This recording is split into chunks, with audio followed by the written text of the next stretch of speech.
히브리서 10장 26절에서 31절까지의 말씀 우리 함께 봉독하도록 하겠습니다.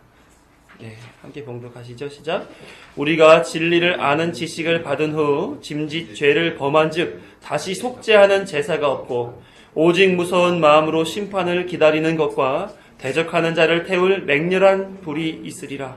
모세의 법을 폐한 자도 두세 증인으로 말미암아 불쌍히 여김을 받지 못하고 죽었거든. 하물며 하나님의 아들을 짓밟고 자기를 거룩하게 한 언약의 피를 부정한 것으로 여기고 은혜의 성령을 욕되게 하는 자가 당연히 받을 형벌은 얼마나 더 무겁겠느냐. 너희는 생각하라. 원수 갚는 것이 내게 있으니 내가 갚으리라 하시고 또다시 주께서 그의 백성을 심판하라 하리라 말씀하신 것을 우리가 아노니 살아계신 하나님의 손에 빠져 들어가는 것이 무서울진저. 아멘. 이 말씀에 담으신 배교자들에 대한 경고가 우리에게 더 큰 신앙의 확신과 감사가 되기를 간절히 소망합니다. 우리 어린이 말씀을 나눌게요. 자, 하나님이 태초에 이 세상을 창조하셨어요. 그렇죠? 그때 창조하실 때마다 반복해서 하신 말씀이 있어요. 뭐라고 그러셨죠? 보시기에 좋았더라. 이렇게 얘기하셨단 말이에요. 보기에 좋았다라는 얘기는 뭘까요? 아우 예뻐라 이 얘기를 하는 걸까요? 그림 좋은데? 여러 개가 잘 조화롭게 모여있네? 이 얘기를 하는 걸까요? 아니요. 보시기 좋았다더라라고 말하는 것은 하나님이 목적하신 대로 잘 만들어졌다 이런 뜻이에요. 그래서 하나님이 의도한 대로 잘 만들어진 모습을 보고 하나님이 흡족하셔서 하신 말씀이에요. 우리 도자기 만드는 데를 가보면 큰 굴 안에다가 도자기를 빚어놓고선 다 집어넣죠. 그리고 그 앞을 나물 가득 세워놓고 불을 지피고 그 앞을 막아버려요. 그리고 나서 며칠 있다가 돌을 꺼내보면 훌륭한 뭐가 나와요? 도자기가 나와요. 그런데 조금 틀어지거나 금이 가거나 모양이 이상하게 바뀌었다 그러면 어떻게 해야 돼요? 다 깨뜨려버려요. 조금 이상이 있는 것도 장인들은 그것이 흠이 있다 여기고 다 깬단 말이에요. 사람도 그렇게 하는데 하나님은 어떨까요? 하나님 보시기에 라고 하는 그 하나님의 기준에 조금이라도 안 맞으면 보시기 좋았더라 말씀하실까요? 안 하실까요? 안 하시는 거예요. 왜 그럴까요? 하나님이 만들어 놓으신 그곳에 하나님이 하나님의 영광을 담아 놓았기 때문에 그래요. 그래서 모든 피조물들은 하나님이 만들어 오신 그 영광의 공급을 받고 그 공급을 반사하여 사람들에게 나타내는 일을 하죠. 마치 태양이 빛을 밝히면 달은 어떻게 해야 돼요? 달은 빛이 나요? 안 나요? 빛이 안 나요. 안 나는데 태양빛을 받으면서 그 빛을 반사하여 사람들의 눈에 와 달이 밝게 보이네. 오늘은 초승달이네, 반달이네, 보름달이네 이렇게 본단 말이에요. 모든 피조물들은 하나님 만들어 놓으신 세상은 이처럼 하나님의 영광을 받아서 반사하여 나 하나님의 영광 받은 존재야 라는 것을 보여주는 그런 역할을 하게 만들었단 말이에요. 하나님은 그걸 보시고 그래 널 충분히 내 영광을 드러낼 수 있는 그런 피조물이야 이렇게 인정해 주시면서 보시기에 참 좋았더라 이렇게 얘기하고 있는 거예요. 그런데 사람은 어떨까? 사람은 하나님의 영광을 받아서 그 영광을 다시 다른 사람들에게 반사하는 역할을 해야 될까요? 안 해야 될까요? 해야죠. 왜? 하나님은 그거 하기 위하여 만들어주셨기 때문에 그래요. 그럼 우리 요셉이는 딱 봤을 때 사람들이 요셉이를 보면서 오 하나님 같아 이런 얘기 하는 거 들어봤어요? 하나님 같아요? 하나님이 느껴져. 아니면 너 예수님 믿는 사람이지? 이런 얘기 들어본 적 있어? 네. 오. 이름 때문에. 이름 때문에. 한나는 어때요? 들어본 적 있어요? 없어요? 이름 때문에. 이름 때문에. 이름 잘 지었어요. 자, 사람들은 하나님이 만들어 놓으시기를 그렇게 하나님을 반사하여 사람들에게 오 그리스도인답군요. 그리스도인 같아요. 라는 그 마음을 갖도록 살아가는 것이 하나님의 목적이었단 말이에요. 그런데 수많은 사람들 중에 다 그 일 하라고 하나님 해놓으셨겠지만 그렇지 못한 사람들이 있어요. 어떤 사람들이 그럴까? 죄인. 하나님을 믿지 않은 사람들이 그래요. 또 어떤 사람이 그러냐면 하나님을 믿는다 해놓고 안 믿어버리는 그런 사람들이 있어요. 그런 사람들은 하나님의 영광을 받은 사람이지만 그 영광을 반사하지를 못해요. 왜? 그 사람들이 그 마음속에 악한 마음을 가지고 있기 때문에 그래요. 그래서 하나님의 뜻을 모르거나 무시하여 망각하거나 이런단 말이에요. 자, 하나님 뜻을 잘 모르면 그와 같이 하나님의 영광을 드러내 보이는 그런 사람으로 살 수가 없다는 거죠. 오늘 성경에 나와 있는 말씀은 어떤 말씀이냐면 맨 26절 처음에 보면 우리가 진리를 아는 지식을 받은 후 하나님이 그 영광을 주셨다라는 사실을 알게 됐어요. 아, 나는 그런 사람이네. 그쵸? 우리 어린이들 다 예수님이 여러분들을 사랑한다는 사실 알아요? 몰라요? 알죠. 그것 때문에 우리 여기 있는 거잖아요. 그쵸? 그런데 나 배고파. 나 저거 하고 싶어. 하나님의 뜻과 상관없이 내 마음대로 살려고 하는 생각이 탁탁탁 들어오기 시작하면서 에이, 나 예수님이 날 사랑하시는 거 필요 없어. 나 지금 배고프니까 빵 먹고 싶어. 나 교회 다니는 거, 그거 별로야. 나 지금 재밌게, 놀이동산 가고 싶어. 이렇게 가는 사람들이 있어요.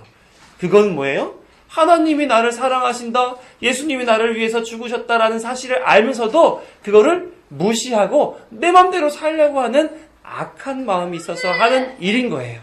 우리 어린이들 그런 적 있어요, 없어요? 아침에 텔레비전 보고 싶어서 교회 가기 싫어. 나 놀러 가고 싶어서 교회 가기 싫어. 나 딴 생각하고 싶어서 하나님 말씀 듣기 싫어. 이런 생각 있던 적 있어요, 없어요? 있죠. 목사님도 어렸을 때 진짜 많이 그랬던 것 같아요. 그런데 그런 사람을 하나님은 뭐라 그러냐면 어려운 말로 배교자라고 얘기를 해요. 무슨 말이냐면 하나님의 사랑을 받았는데 그 사랑을 무시하고 싫어하고 예수님 몰라 하고 돌이켜서 내 맘대로 살려고 하는 사람들을 배교자라고 얘기한단 말이에요. 우리 어린이들은 그런 마음 가진 건 아니잖아요. 그렇죠? 자, 그래서 그런 마음 가진 사람들에게 하나님 뭐라 그러시냐면 너 절대로 용서하지 않을 거야.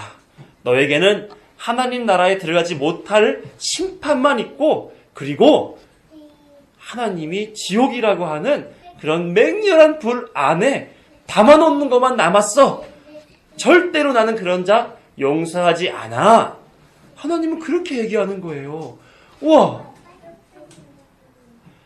이 땅에서 엄마 아빠 말씀을 안 듣고 내 맘대로 하다가는 어떻게 돼요? 혼나죠. 그쵸? 그래서 엄마 아빠가 하신 말씀 안 듣는 것에 대해서 무서운 생각이 든단 말이에요. 그런데 이 땅에 있을 때는 엄마랑 함께 살 때는 어떻게 돼요? 혼나더라도 용서가 돼요. 하나님도 우리 모든 사람들에게 우리 어린이들에게 잘못하는 일이 있을 때마다 혼내기는 하시지만 그렇다고 해서 용서가 없어 라고 말씀하시지는 않아요. 근데 마지막 때에 가게 되면 이런 배교자 하나님을 믿지 않겠다라고 마음을 돌이킨 그런 사람들에게 있어서는 결코 용서하지 않겠다 이렇게 말씀하시고 있는 거예요. 그럼 우리는 믿음의 길을 잘 걸어가야 될까요? 아니면 믿지 않는 자처럼 걸어가야 될까요? 잘 걸어가야 되는 거예요. 끝까지 그 하나님의 말씀, 하나님의 뜻, 하나님의 영광을 받아서 그대로 살아나 하나님의 사람으로 살아가는 그 모습이 온전히 있어야 될 거예요. 하늘에 있는 해가 해의 역할을 잘하는 것처럼 밤에 있는 달이 제 역할을 잘하는 것처럼 산에 있는 나무들이 또 바람이 공기가 제 역할을 하고 그만큼의 하나님의 영광을 드러내는 것처럼 우리 사람들도 하나님이 만들어 두신 하나님이 담아 놓으신 그 창조의 영광을 그대로 사람들에게 보여주는 것, 드러내고 살아가는 것, 그것을 최고의 목적으로 삼고 살아가야 될 줄로 믿어요. 그럼 요셉이한테 하나님이 담아놓으신 목적이 있나? 있어. 그래. 저 흐뭇해 보이는 표정 봐. 당당한데. 주은이에게는 하나님이 담아놓으신 목적이 있어요, 없어요? 있어요, 없어요? 있는 것도 같고 없는 것도 같고. 그 목적을 따라서 그 자리에서 잘 지키고 있는 거, 자기가 있어야 할 그 자리에 잘 지키고 있는 거, 그것이 바로 하나님의 뜻이에요. 하나님의 뜻. 그래서 우리 어린이들은 하나님이 처음부터 주셨던 그 하나님의 영광 그대로를 있는 그 자리에서 사람들에게 또 세상 가운데에 보여주는 하나님의 목적을 다 이루는 그런 어린이들이 되길 간절히 소망해 봐요. 그렇게 살 수 있겠어요? 네, 좋아요. 여기까지 할게요. 자, 우리 어른들 말씀. 사람들은 하나님의 영광을 위해서 태어났습니다. 뿐만 아니라 모든 피조 세계도 하나님의 영광을 위해서 창조되었죠. 시편 8편 1절을 보게 되면 여호와 우리 주여 주의 이름에 온 땅이 어찌 그리 아름다운지요 주의 영광이 하늘을 덮었나이다.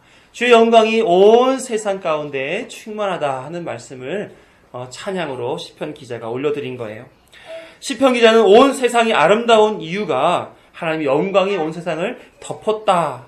이것 때문이다. 이렇게 말하고 있죠.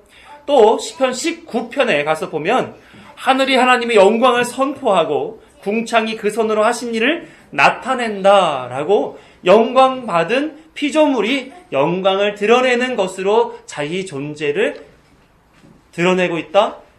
하나님 목적을 다하고 있다. 이렇게 얘기하고 있습니다. 그렇습니다. 이 땅에 있는 모든 피조물들은 다 하나님의 영광을 나타내고 있습니다. 하나님이 창조하시며 보시기에 좋았더라 라고 말씀하신 것은 어떠한 모양이 이쁘거나 다른 것과 조화를 잘 이루어 한 폭의 그림처럼 보시기에 눈에 시각적으로 좋기 때문에 하신 말씀이 아닙니다.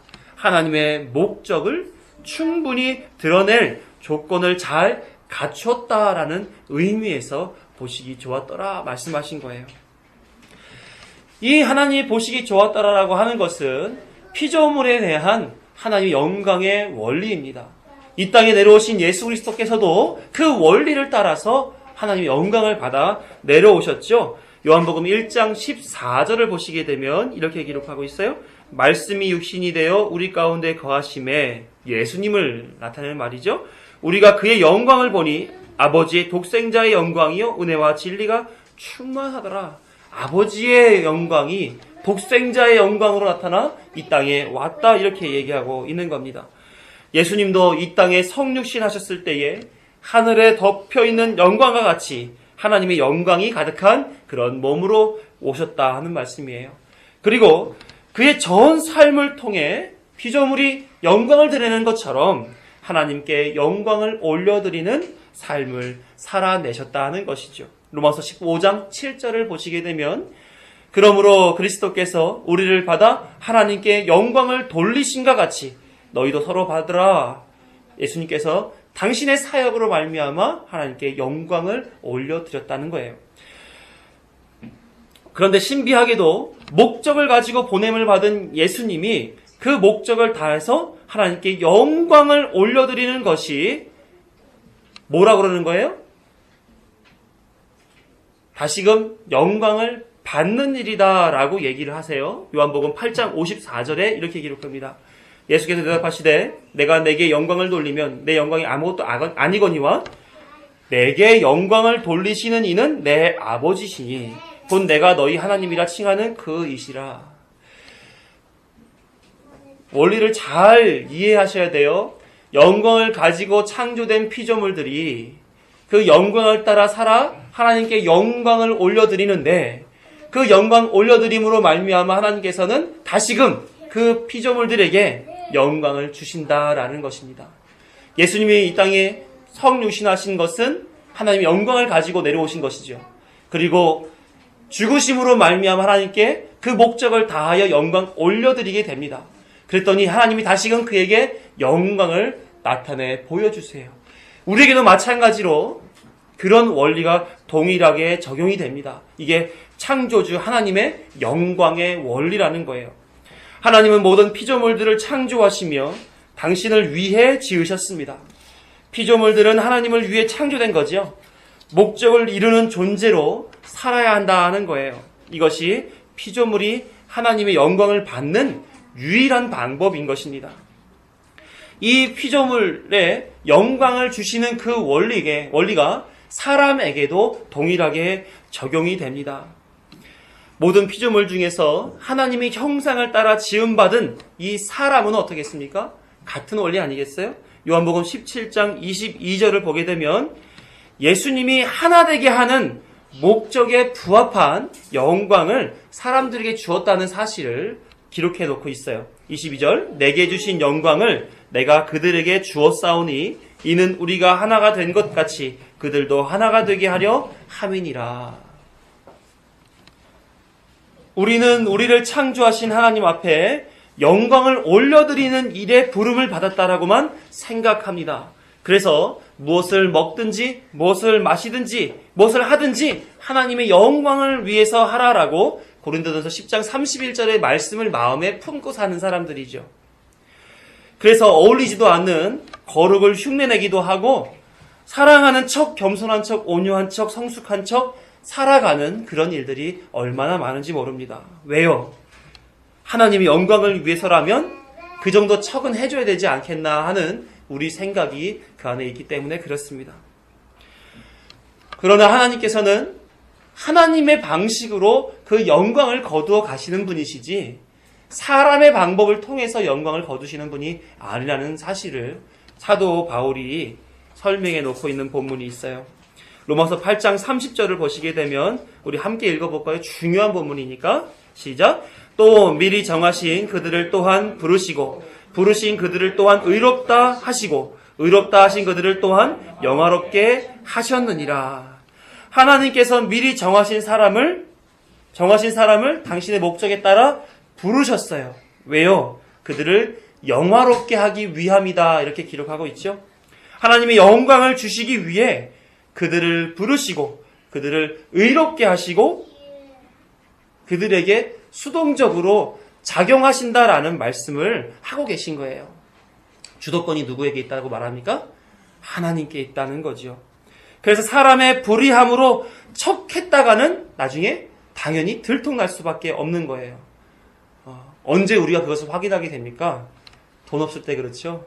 건강을 잃었을 때 그렇고 기대했던 일이 실패했을 때 진학의 문이 닫혔을 때 부부관계에 심각한 금이 갔을 때 그때 우리가 얼마만큼 부족한 자인가 연약한 자인가 그것을 확인하게 됩니다.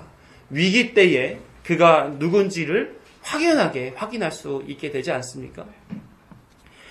그래서 이 수동적으로 하나님이 부르셨다, 하나님이 영광을 담아 주실 것이다 라는 것을 우리는 반드시 마음속에 담아놓고 있어야 돼요. 왜? 사람의 것으로 할 수 없는 거기 때문에 그래요. 사람의 것으로는 하나님의 뜻을 이룰 수도 없으며 하나님 앞에 온전히 영광을 올려드릴 수도 없기 때문에 그렇습니다.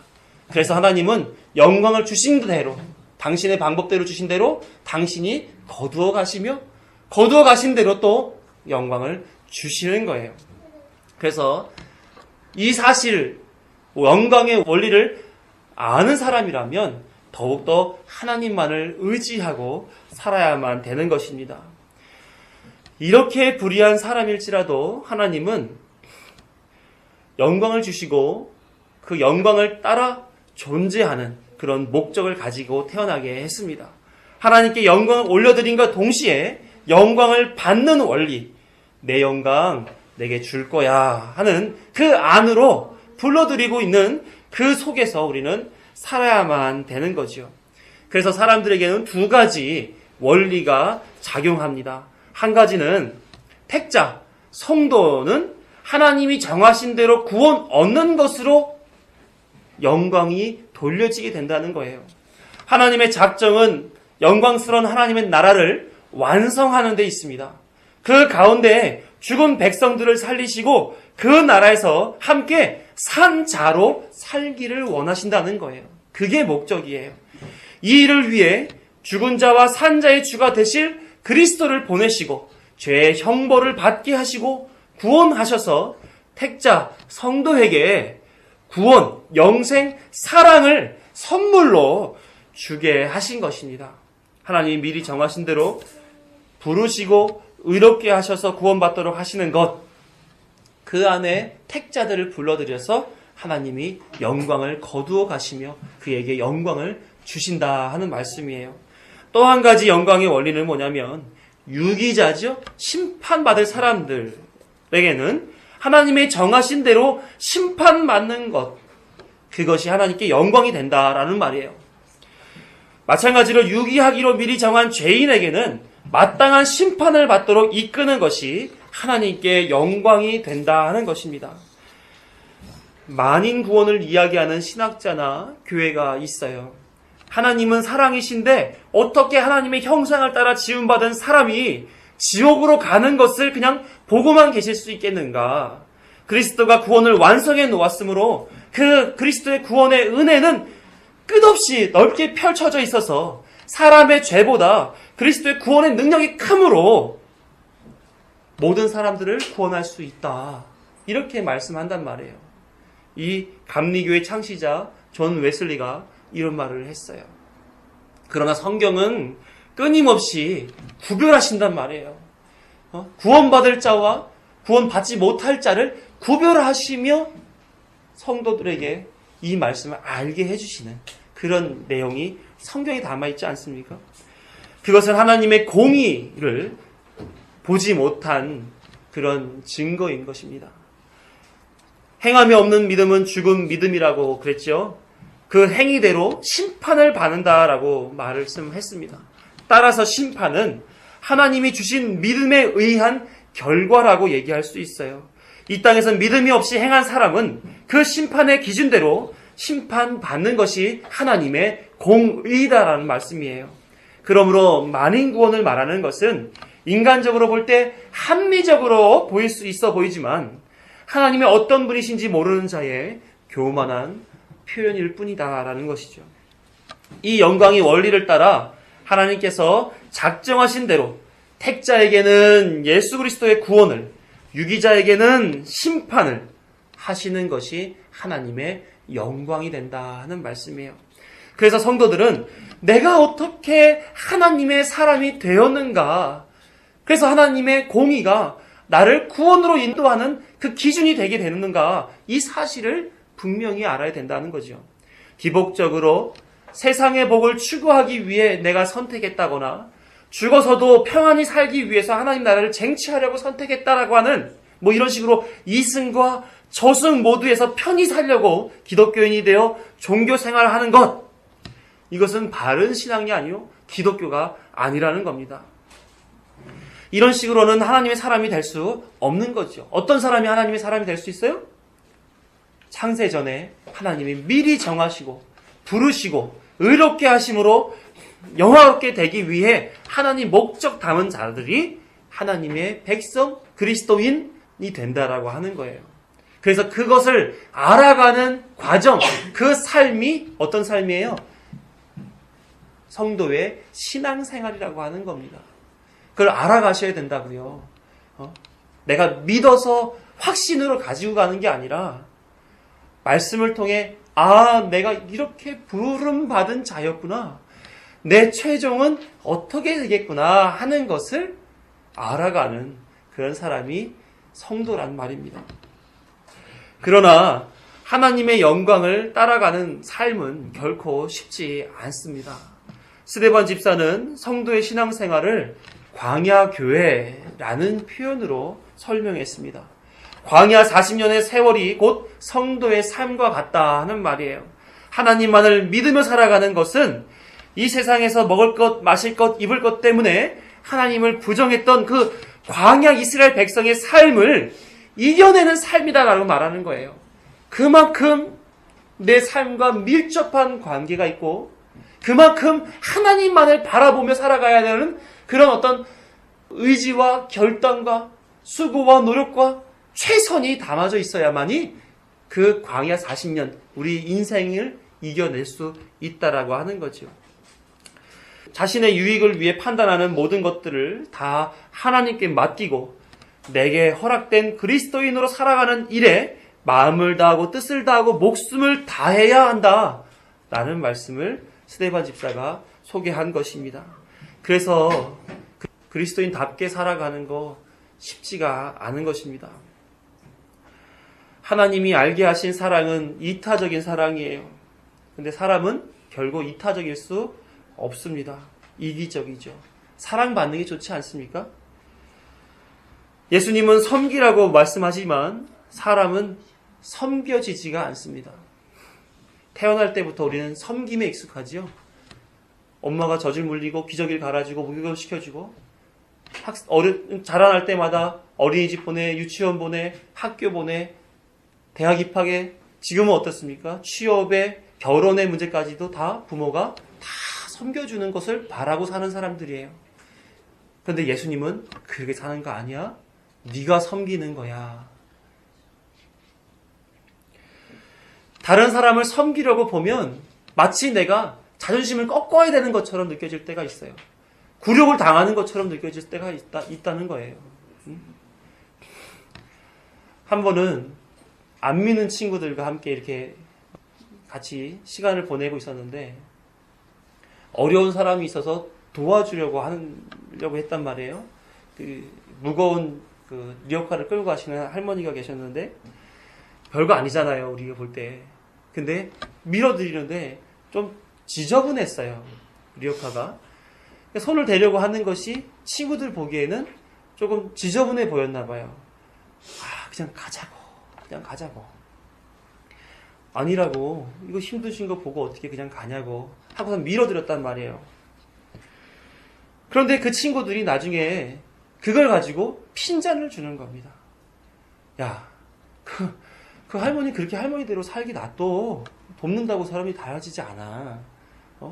그렇게 얘기하면서 그 섬김이라고 하는 것이 네가 쓸데없는 짓을 하는 거야 라는 식으로 얘기를 하더라고요.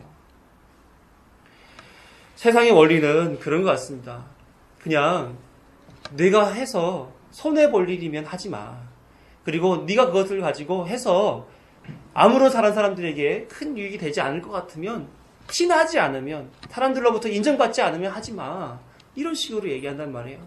그런데 예수님은 섬기라고 얘기한다고요. 그리고 자기 백성의 죄를 위하여 그 섬김의 꽃이죠. 십자가에 못 박혀 죽으시기까지 섬겨주셨단 말이죠. 하나님의 나라는 멀리만 느껴지는데 나의 나라는 가까이 있어 보이고 내가 하고 싶은 꿈과 야망과 비전으로 만들어질 나라가 놓여져 있는 것처럼 보입니다. 사람은 그래서 하나님 뜻대로 살기 어렵다는 거예요. 그런데 그 하나님의 뜻이 마치 좁고 협착해 보이는, 그래 보이는 죽어가는 길처럼 보이지만 그것을 생명으로 여기고 가는 자만이 구원을 얻을 수 있는 겁니다. 넓고 커 보이는 사망의 길을 가는 자기 애에 빠진 사람은 그 넓고 큰 길을 가다가 결국은 심판을 당할 수밖에 없는 거지요. 이스라엘 1세대들은 하나님을 부정하고 자기 나라 만들다가 다 광야에서 죽고 말았습니다. 율법 세대들이죠. 내가 그 율법 다 지켜서 하나님 나라를 쟁취해 버릴 거야.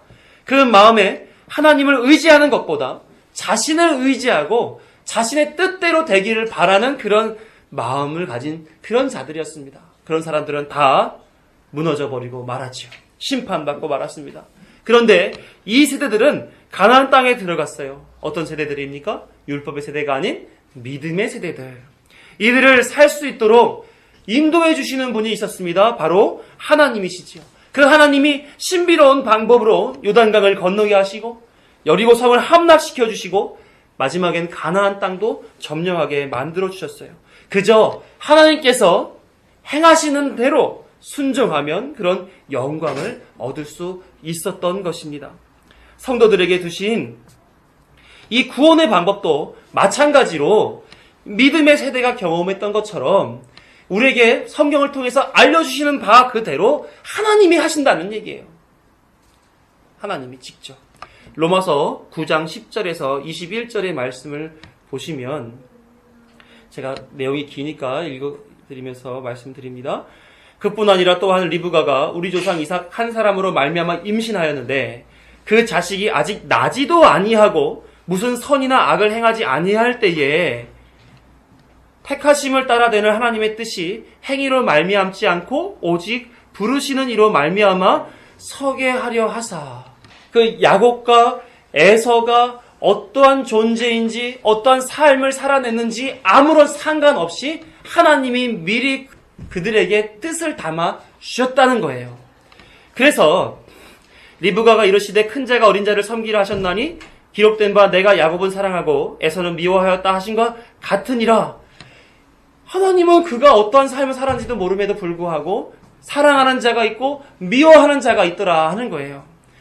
그런데 14절 그런즉 우리가 무슨 말을 하리요? 하나님께 불의가 있느냐? 그럴 수 없느니라.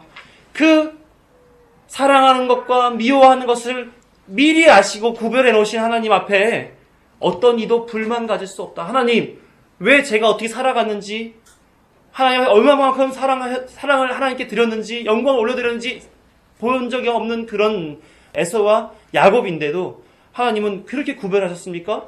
그러실 수 있으십니까? 불만 가질 수 없다는 거예요. 모세에게 이르시되 내가 긍휼히 여길 자를 긍휼히 여기고 불쌍히 여길 자를 불쌍히 여기리라 하셨으니 하나님의 선택에 입각하여 구별된다는 거예요. 하나님께 주권이 있다는 얘기죠. 그런즉 원하는 자로 말미암음도 아니요 다른 박제하는 자로 말미암음도 아니요 오직 긍휼히 여기시는 하나님으로 말미암음이니라. 공의를 가지고 그들에게 하나님의 뜻을 전하는 기준 삼아 판단하는 하나님으로 말미암았다. 성경이 바로에게 이르시되 내가 이 일을 위하여 너를 세웠으니 곧 너로 말미암아 내 능력을 보이고 내 이름이 온 땅에 전파되게 하려 함이라 하셨으니 그런즉 하나님께서 하고자 하시는 자를 긍휼히 여기시고 하고자 하는 자를 완악하게 하시느니라. 바로까지도 악한 자까지도 하나님이 그 뜻을 드러내게 하기 위하여 사용하셨다라는 얘기예요. 혹 내가 내게 말하기를 그러면 하나님이 어찌하여 허물하시느냐 누가 그 뜻을 대적하느냐 하리니 이 사람아 내가 누이기에 감히 하나님께 반문하느냐 지음을 받은 물건이 지은 자에게 어찌 나를 이같이 만들었느냐 말하겠느냐 토기장 이같이는 한 덩이로 하나는 귀 쓸 그릇을 하나는 천이 쓸 그릇을 만들 권한이 없느냐. 누구도 하나님 앞에 그것에 대해서 불만을 토로할 수 없다. 하나님은 합당치 않습니다 라고 말할 자가 없다. 이렇게 얘기하고 있는 거예요. 모든 것이 하나님이 주권 아래 있고 하나님께만 능력이 있다는 사실을 밝히 보여주고 심지어 구원까지도 또 사랑한다, 미워한다라는 그 기준까지도 다 하나님께만 권한이 있다는 사실을 알려주고 있는 겁니다. 성도는 그 능력 있는 그 권한 가지신 하나님을 믿고 따라 살아가는 그런 사람들인 거죠. 나를 불쌍히 여겨주시는 하나님, 나의 인생을 책임져 주시는 하나님, 나를 끝까지 견인해 가시는 하나님, 나에게 영광을 주실 하나님, 그 하나님만 바라보고 살아가는 것입니다. 그래서 이 땅의 삶이 그 하나님이 가지고 계신 영광을 향해서 나아가는 나그네 같은 여정이구나. 이 땅을 통해서 하나님의 나라를 더 소망하고 기대하고 바라고 살도록 하시기 위해 나를 여기에 보내셨구나. 다 하나님 뜻에 달렸구나 하는 것을 경험하며 살아가야 하는 거예요. 이걸 믿음의 삶이라고 말하는 겁니다. 그래서 하나님을 기쁘시게 할 사람은 믿음을 따라 살아가는 사람인 거예요. 광야 2세대 사람들만이 가나안 땅에 들어갈 수 있었던 것, 그리고 우리도 하나님의 영광을 향해 나아가 살아갈 수 있는 방법은 오로지 믿음 한 가지밖에 없다는 것이죠. 히브리서 11장 6절에 믿음이 없이는 하나님을 기쁘시게 하지 못하나니 하나님께 나아가는 자는 반드시 그가 계신 것과 또한 그가 자기를 찾는 자들에게 상 주시는 이심을 믿어야 할지니라.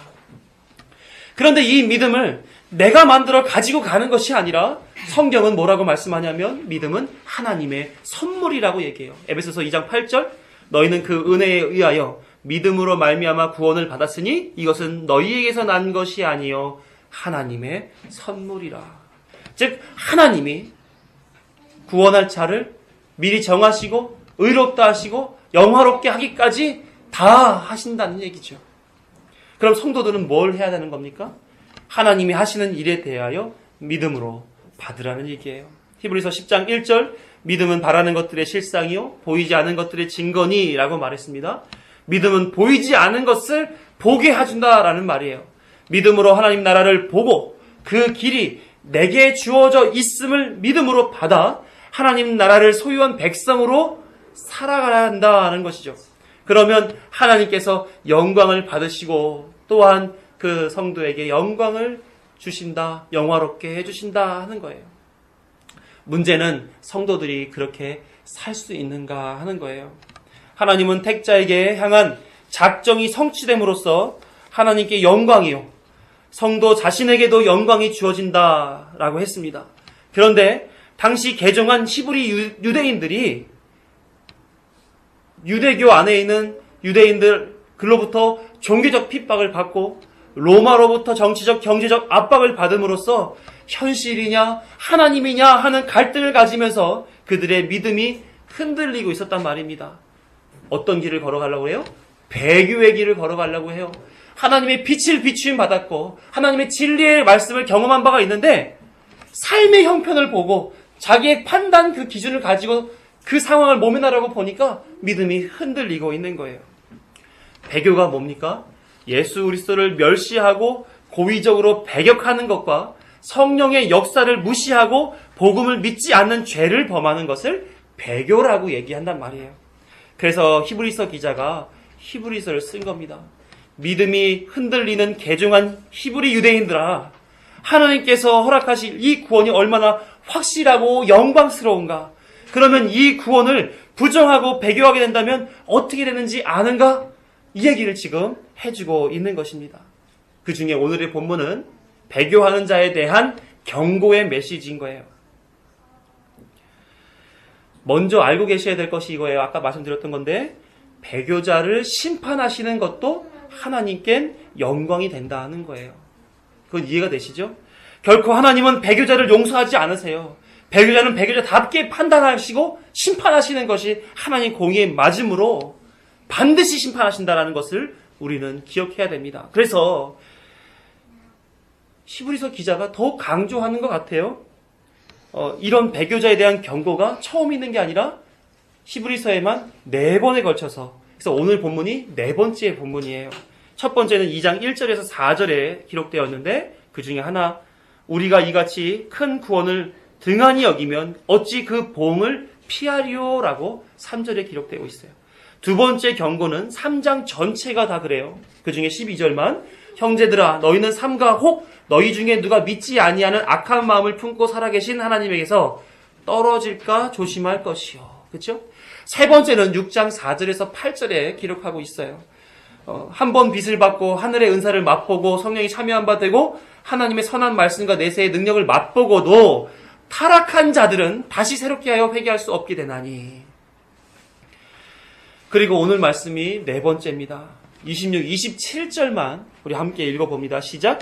우리가 진리를 아는 지식을 받은 후 짐짓 죄를 범한 즉 다시 속죄하는 제사가 없고 오직 무서운 마음으로 심판을 기다리는 것과 대적하는 자를 태울 맹렬한 불만 있으리라. 왜 이렇게 반복해서 강조하고 있을까요? 왜 이렇게 강조하고 있을까요? 31절에 보면 배교자로 하나님의 손에 빠져 들어가는 것보다 두려운 것이 없기 때문이다 하는 겁니다. 저는 가끔 이런 생각해요. 내가 이렇게 믿음 가지고 살아가는데, 신앙생활 한다고 하는데 하나님의 손에서 내가 벗어나게 되면 어떻게 될까 하는 생각을 가끔 합니다. 자주 하는 건 아니지만, 왜냐하면 힘드니까, 그리고 막막하니까 그런 생각을 가끔 하게 돼요. 그러면 제게 돌아온 것이 어떤 것으로 돌아오냐면 2가지가 들어와요. 그래, 너 한번 원하는 대로 살아봐 라는 마음이 하나 들어오고, 또 한 가지는 너가 이처럼 배교하게 되면 어떻게 되는지 아니? 라고 질문이 들어와요. 하나님의 손이라고 하는 것은 주권과 권능을 상징하는 표현이에요. 그 손은 죄인을 구원하시기도 하는 손이지만 악한 자를 심판하시기도 하는 그런 손이란 말이에요.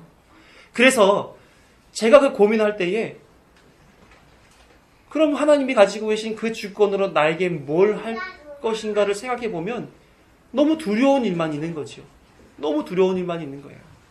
지금까지 내가 믿고 지금까지 버텨왔던 그 부분이 고스란히 나한테 형벌로 다가온다? 그건 더 감당할 수 없을 것 같은 생각이 들었어요. 세상에 아무리 힘든 일이 벌어진다 하더라도, 아무리 앞이 답답하고 막막하다 할지라도 하나님이 나에게서 떠나가시는 것보다 더 크야, 이런 생각을 하게 되는 것이죠. 그것이 우리 요한복음 3장 16절과 18절에 보게 되면 기록되어 있어요. 3장 16절 다 아는 거 한번 읽어보면, 하나님이 세상을 이처럼 사랑하사 독생자를 주셨으니 이는 그를 믿는 자마다 멸망하지 않고 영생을 얻게 하려 하심이라. 이게 하나님의 구원할 그 사랑이시죠. 공의이시고, 이처럼 구원의 손에 빠지면 영생을 얻게 됩니다. 하지만 18절에 보게 되면 바로 이어서 나오잖아요. 그를 믿는 자는 심판을 받지 아니할 것이요 믿지 아니하는 자는 하나님의 독생자의 이름을 믿지 아니함으로 벌써 심판을 받은 것이니라. 심판하시는 손에 빠지면 존재 자체가 심판 안에 있다라고 말씀하시고 있는 거예요. 가룟 유다에게 예수님이 하신 말씀처럼 너는 나지 않았으면 자기에게 좋았을 뻔했겠다. 그런 신분이 되는 것이죠. 그런 배교자에게 벌어지는 하나님의 심판을 보면서 히브리서 기자의 경고를 한번 알아보도록 하죠. 26절을 보게 되면 처음에 우리가 진리를 아는 지식을 받은 후라고 시작합니다. 같은 경고의 말씀인 6장의 말씀을 보게 되면 4절에서 한번 비침을 받았다. 이 표현과 같은 거예요. 그것이 무엇인지 사도 바울이 골로새서 2장 2절에 이렇게 소개를 합니다. 이는 그들로 마음의 위안을 받고 사랑 안에서 연합하여 확실한 이해의 모든 풍성함과 하나님의 비밀인 그리스도를 깨닫게 된 것이라고 얘기하는 거예요. 빛으로 오신 예수 그리스도를 경험하는 것을 빛에 비추임 받았다라고 표현한단 말입니다. 그래서 사도 바울의 눈에 다메섹 도상에서 그 빛이 그를 둘러싼 거예요. 그러면서 그가 그리스도를 경험한다고요. 그의 삶이 변화되고 사명을 받고 목숨을 바치기까지 그리스도께까지 경주해 나가지 않았습니까? 이것이 비추임을 받은 자의 모습이라는 거예요. 그것을 뭐라고 그래요? 진리를 아는 지식을 받았다. 예수 그리스도가 그 안에 들어왔다라고 얘기하는 거죠. 이런 경험을 한 사람을 우리는 그리스도인이다 이렇게 얘기합니다. 그리스도인은 그리스도께 속한 자, 그리스도를 믿는 자를 가리키면서 진리를 받은, 비추임 받은 자라는 거예요. 그럼 우리도 여기에 포함되나요? 네, 포함되셔야 됩니다. 그리스도를 경험한 사람이 그 다음 단어가 뭐라고 표현돼요? 26절에 짐짓 죄를 범한 즉이라고 표현해요. 짐짓이라고 말하는 것은 자원하여, 일부러 라는 뜻이에요. 율법에 이렇게 기록하고 있어요. 민수기 15장 30절을 보면 본통이든지 타국인이든지 고의로, 일부러, 자원하여 무엇을 범하면 누구나 여호와를 비방하는 자니 그의 백성 중에서 끊어질 것이라. 죽여버린다는 얘기죠. 네? 고의로 하나님 앞에 범법을 하게 되게 되면 죽여버린다는 얘기예요. 솔로몬은 이런 자를 이렇게 소개를 합니다. 잠언 2장 13에서 15절을 보면 그런 사람은, 이 무리는 정직한 길을 떠나 어두운 길로 행하며 행악하기를 기뻐하며 악인의 폐역을 즐거워하나니 그 길은 구부러지고 그 행위는 폐역하니라. 이런 사람이 배도자라고 하는 거예요. 자원하여 일부러 범죄를 저지르는 것. 그래서 예수님을 경험한 바 있는 사람이 고의로 죄를 범했다? 이것은 그 속에 악인의 마음이 들어있다? 그것은 용서하지 못한다라고 얘기하는 거죠. 우리가 배우기를 죄라고 하면 뭘 배웠습니까? 두 가지로 배웠죠. 원죄를 배웠고 자범죄를 배웠습니다. 인류의 대표인 아담이 사단의 유혹에 넘어가 하나님께 불순종한 죄를, 그래서 모든 인류에게 그 죄값을 치르게 한 것이 원죄잖아요. 그렇죠? 그리고 그 원죄의 영향력이 사람에게 적용되어 원죄 아래에 있는 사람이 스스로 죄를 지는 것을 자범죄라고 얘기를 합니다. 그것은 물론 윤리적, 도덕적, 사회법적으로 이거 하면 죄야, 죄라고 합시다 라고 합의해 놓은 것, 그것을 죄라고 할 수 있겠지만 성경에서 말하는 죄는 보다 영적이다라고 하는 거예요. 그래서 신학자들이 사람들에게 아담으로부터 나와 상관없이 내게 주어진 그 죄라고 하는 것을 소개하기 위하여 원죄란 이름을 가졌고, 또 당신이 짓는 그 죄 있잖아요. 스스로 짓는 죄, 그걸 자범죄라고 합시다 라고 구별해 놓은 것이지, 성경은 다 뭉뚱그려서 하나, 죄라고 얘기한단 말이에요. 그러면 배교자가 가지는 그 죄도 마찬가지로 모든 것을 포함한 죄겠죠? 그 죄가, 배교자의 죄가 무엇입니까? 29절을 보게 되면 아주 중요한 거예요. 이건 꼭 기억하셔야 됩니다. 함께 읽어봅니다. 시작. 하물며 하나님의 아들을 짓밟고 자기를 거룩하게 한 언약의 피를 부정한 것으로 여기고 은혜의 성령을 욕되게 하는 자가 당연히 받을 형벌은 얼마나 더 무겁겠느냐 너희는 생각하라. 세 가지로 그 죄를 구별해 주었어요. 하나는 하나님의 아들을 짓밟는 죄, 두 번째는 자기를 거룩하게 한 언약의 피를 부정한 것으로 여긴 죄, 세 번째로 은혜의 성령을 욕되게 한 죄. 이것이 배교자의 죄다 하는 겁니다. 첫 번째, 하나님 아들을 짓밟는 그 죄는 히브리서 6장 6절에서 나타내주고 있어요. 타락한 자들은 다시 새롭게 하여 회개하게 할 수 없나니 이는 그들이 하나님의 아들을 다시 십자가에 못 박아 드러내놓고 욕되게 함이라. 예수님이 어떤 분이세요? 우리를 위해 죽으심으로써 우리에게 구원을 선물로 주신 분이 예수님 아닙니까? 이것은 성경이 말하는 절대적인 진리라는 거예요.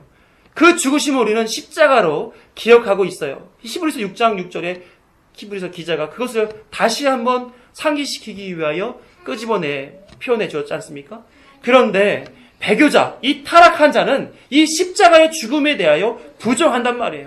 다시 말해 십자가에 매달려 있는 예수 그리스도 앞에서 군중들이 말한 것과 다를 바 없이 저주받고 심판받을 그 군중들과 다를 바 없이 얘기하고 있는 거예요. 마태복음 27장 39절에서 44절을 보게 되면 골고다 위에 있는 사람들이 어떻게 예수님 앞에 했는지를 보시면 읽으시면 알 수가 있어요. 지나가는 자들이 자기 머리를 흔들며 예수를 모욕하여 이르되 성전을 헐고 사흘에 짓는 자여 내가 만일 하나님의 아들이여거든 자기를 구원하고 십자가에서 내려오라 하매 그와 같이 대제사장들도 서기관들과 장로들과 함께 희롱하여 이르되 그가 남은 구원하였으되 자기를 구원할 수 없도다. 그가 이스라엘의 왕이로다. 지금 십자가에서 내려올지어다. 그리하면 우리가 믿겠노라. 그가 하나님을 신뢰하니 하나님이 원하시면 이제 그를 구원하실지라. 그의 말이 나는 하나님의 아들이라 하였도다 하며 함께 십자가에 못 박힌 강도들도 이와 같이 욕하더라. 예수님이 죽으심으로 구주 되심, 하나님 아들 되심을 완성하셨잖아요. 그걸 밝히 드러내 보였잖아요. 그런데 그것을 지금 희롱하고 욕하는 장면이에요. 네가 구원한다고 예수님이 오셔서 하신 그 doing의 구원 사역이죠. 내가 하나님의 아들이라고 being, 예수님의 존재에 대해서 지금 부정하고 있는 내용입니다. 그래서 예수님으로 말미암아 구원받는 것을 부정하고 예수님이 하나님의 아들 되심을 그때부터 계속해서 부정하고 있는 자, 배교자의 그런 모습을 가진 자들이 존재했다라고 하는 거예요. 그러면 심판을 이기지 못한다 이렇게 얘기합니다. 초대교회 당시부터 지금까지도 끊임없이 이런 사람들이 나타나고 있습니다. 다른 종교는 말할 것도 없고 기독교 안에서도 영지주의자들이나 마르키온, 몬타누스파 등의 사람들이 이러한 삶을 살았습니다. 다 이단 정죄 받았던 사람들이에요. 조금 말을 바꿔 생각해 보게 되면 이런 사람들도 있어요. 예수만이 구원이신가? 구원받는 길이 그 길뿐인가? 모든 종교에서 추구하는 최고의 경지에 도달하면 구원을 이룰 수 있는 것 아닌가? 라고 말하는 종교 다원주의자들, WCC 같은 그런 부류의 사람들이 다 그 얘기를 하는 거지요. 다 뭡니까? 하나님의 아들을 짓밟고 있는 것입니다.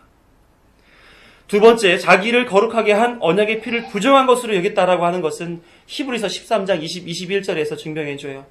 양들의 큰 목자이신 우리 주 예수를 영원한 언약의 피로 죽은 자 가운데서 이끌어내신 평강의 하나님이 모든 선한 일에 너희를 온전하게 하사 자기 뜻을 행하게 하시고 그 앞에 즐거운 것을 예수 그리스도로 말미암아 우리 가운데서 이루시기를 원하노라. 영광이 그에게 세세 무궁토록 있을지어다. 아멘. 이 언약의 피에는 무슨 의미가 담겨져 있습니까? 피 흘림이 없이는 죄사함이 없다 그랬잖아요. 제물의 피가 죄인의 죄를 덮어 죄사함을 받는 절차가 바로 제사 아닙니까? 하나님이 사람들에게 거룩을 추구하기 위해서 제사를 주셨단 말이에요. 이 언약의 피를 알게 하시기 위하여. 창세기 15장에 보게 되면 아브라함에게 하나님이 언약을 맺으세요. 하나님이 제물을 준비하라고 말씀하시고 아브라함은 그 앞에 제물을 쪼개어 놓고 준비하고 있습니다. 그런데 언약은 쌍방간의 약속인데 불구하고 쪼개진 제물 위에 누구만 지나가요? 하나님만 지나가십니다. 내가 구원하겠다. 그래서 이 언약의 피라고 하는 것은 하나님이 내가 구원하겠다라고 하는 그 스스로의 맺은 언약을 실체화시키는 그 일을 얘기하는 겁니다. 근데 이 언약의 피를 통해 구원받아야 할, 거룩함을 얻어야 하는 그런 백성들이 그것을 부정한단 말입니다. 그 일을 예수님께서 자신을 십자가에서 찢으시고 피를 흘리시고 언약을 완성하셨잖아요. 예수님이 최후의 만상에서 잔을 나누시면서 이렇게 말씀하십니다. 마태복음 26장 28절 이것은 죄사함을 얻게 하려고 많은 사람을 위하여 흘리는 바 나의 피 곧 언약의 피니라. 그럼에도 불구하고 예수님이 어떠한 분이신지를 부정함과 연장하여 거룩한 언약의 피를 부정하고 있다는 것이죠. 그래서 에베소서 1장 4절 이하에서 하나님이 예정하신 뜻대로 당신의 아들들이 되게 하셨다라고 말씀하셨는데 이것이 자기를 거룩하게 만드는 유일한 피인데 배교자들은 이 피를 부정한 것으로 여긴다는 말입니다. 우리는 어떠세요? 성찬할 때 그런 말 하잖아요. 자기를 돌아보라고 먼저. 그렇죠? 나는 혹시 예수님의 그 언약의 피를 나의 죄로 말미암아 그 언약의 피대로 받지 아니하고 내 유익, 내 편리, 내 신앙의 만족도를 위해서 받고 있는 건 아닌가 돌아보라는 거예요.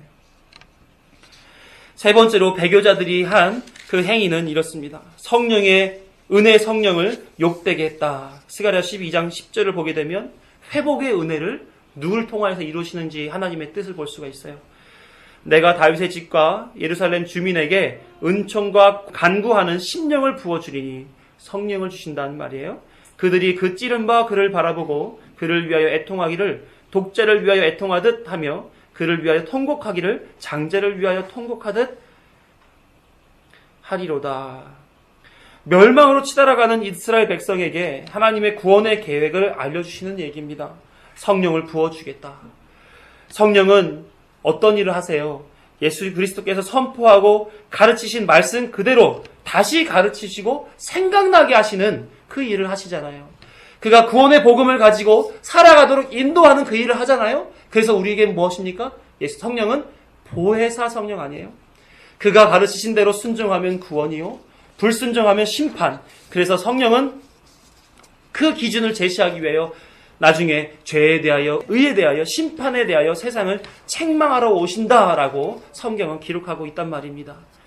그런데 그 능력, 그 사역을 하시는 성령을 배교자들은 욕되게 한다 이렇게 얘기를 해요. 마태복음 12장 31, 32절에 보게 되면 그렇게 성령을 욕되게 하는, 성령을 회방하는 자에게 대한 책망이 기록되어 있어요. 그러므로 내가 너희에게 이르노니 사람이 모든 죄와 회방은 사함을 얻되 성령을 회방하는 것은 사함을 얻지 못하겠고 또 누구든지 말로 인자를 거역하면 사하심을 얻되 누구든지 말로 성령을 거역하면 이 세상과 오는 세상에서도 사하심을 얻지 못하리라.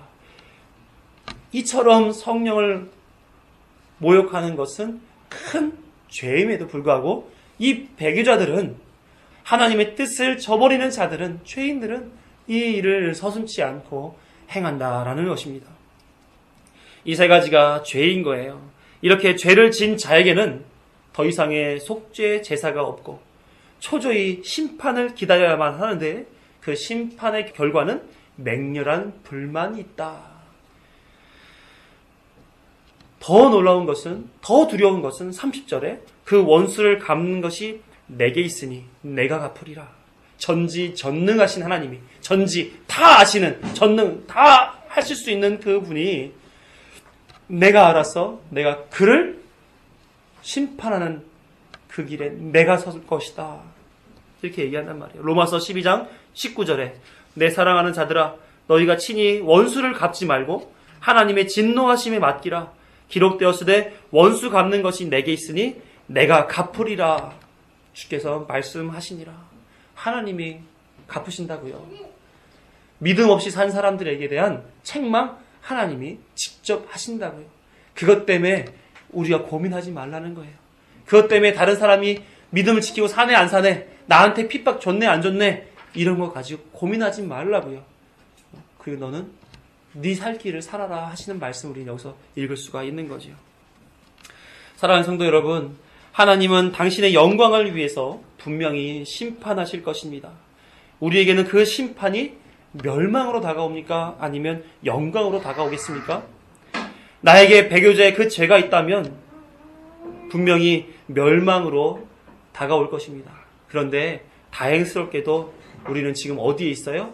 바로 이 자리에 있잖아요. 히브리서 기자는 지금 배교자에게 행하실 하나님의 엄위한 심판을 소개하면서 그리스도 안에 있는 성도들에게 그 마음에 반면에 영광이 있을 거야 라는 것을 더 부각시켜 주고자 했던 것 같아요. 반어법을 사용한 거죠.